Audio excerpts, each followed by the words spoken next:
Bună ziua! Voi încerca să prezint aici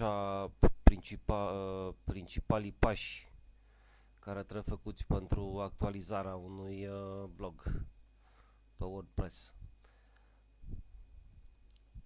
Deci, în primul rând, având deschis browserul, vom intra pe site-ul wordpress.com. Aici, bineînțeles, o să intrăm în contul nostru.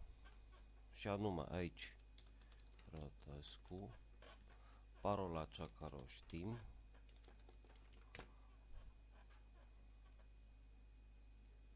Acum trebuie să fim autentificați, dar în momentul în care a apărut My Account, dăm și un click aici, deja suntem autentificați.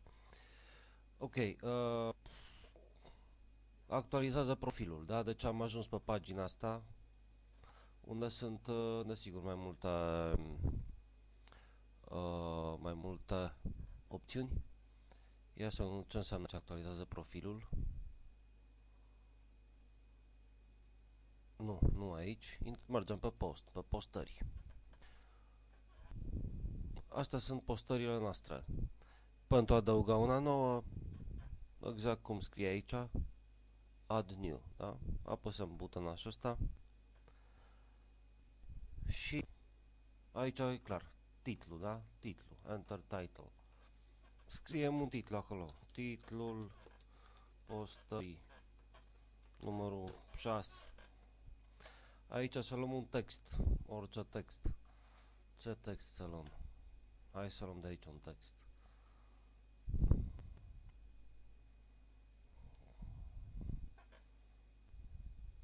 Hai.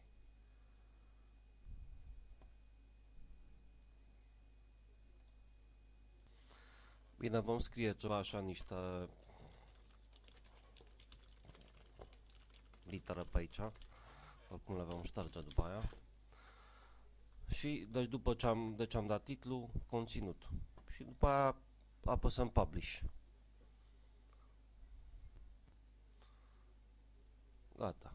Acum, ca să și vedem rezultatul, intrăm pe adresa blogului istrătescu.wordpress.com. Da, și iată, a apărut această prostie și care vor fi. Bun, le ștergem acum. Move to trash. Mută la gunoi. Da? Aici apăsăm și ca să ștergem prostia asta. Și am și șters-o. Să mai ștergem, de exemplu, să o ștergem și pe asta, exact la fel. Trash. Bun, hai să vedem rezultatul. L-a șters sau nu l-a șters? L-a șters. Deci astea sunt operațiile simple, de bază.